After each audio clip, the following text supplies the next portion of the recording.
นี่ลานสิบอาเดอร์โยมาชุดชล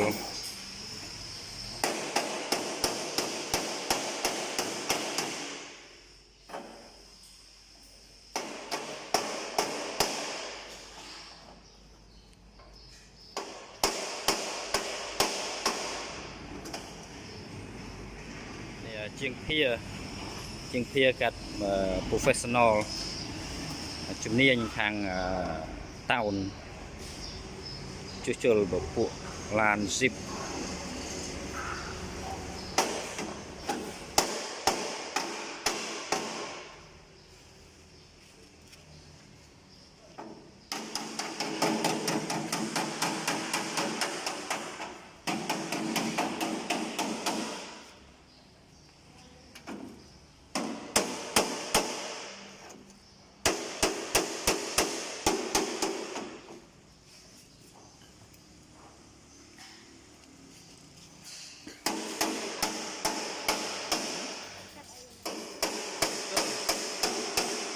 ជួសជុល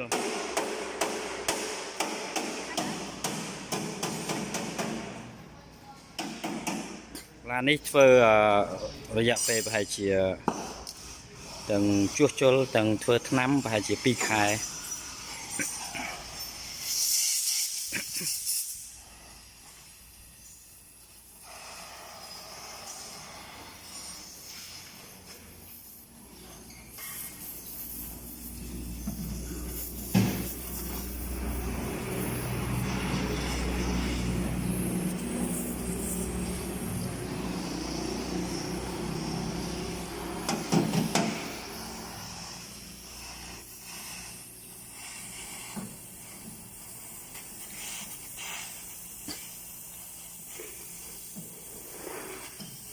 ទីតាំងនៅខេត្តសៀមរាបបងប្អូនដែលមានឡាន zip ចង់ជួសជុលតោនធ្វើថ្នាំអីអាចមកធ្វើជាមួយជាងជំនាញខាងធ្វើ zip បានជាងអាវលឿងនោះកាត់ខាងបាញ់ថ្នាំហើយជាងនេះជាងភៀកាត់ជំនាញខាងតោនឥ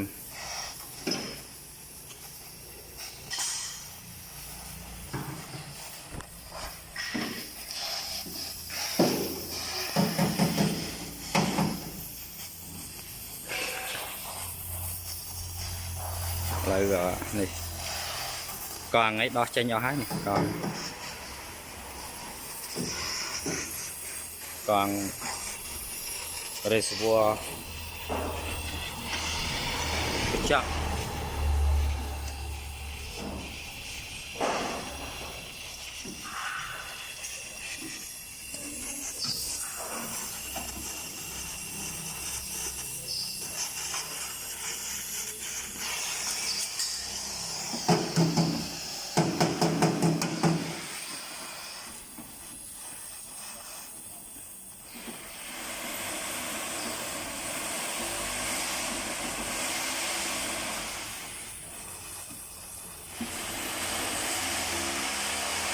នេះ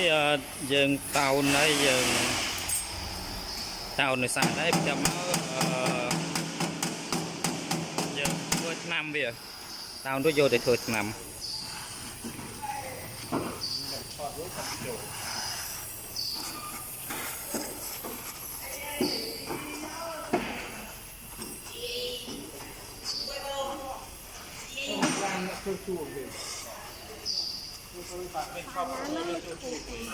จดมาสลัมไป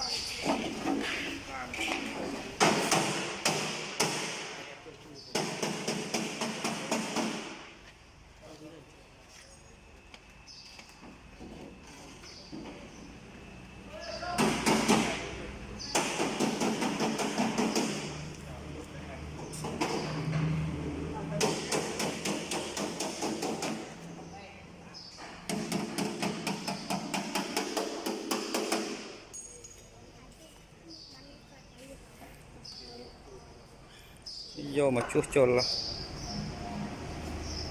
này này côn chiêng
nó quay ọp đây nè chặt vậy đây coi váy đây toàn màn prap có ra nó váy nhưng kịch xì ngày từ cái trang ban quay nhập ọp miền cà phê ấy rất lui xì prap tăng tô sáp nhầm toàn tịch toàn cái đó trong váy này thì nó kịch lại thưa ta nó hơi đuôi ta nó váy tam không nó váy chụp băng quay cái lối bàn rồi biết quay mà đi ngày mình nằm mình ấy đi ngày đó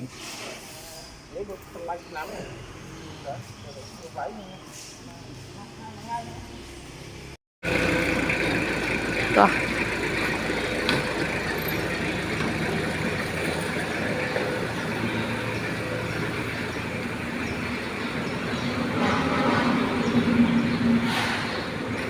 chân tao mùi hai bà hên hên bòm chặt mày hên hên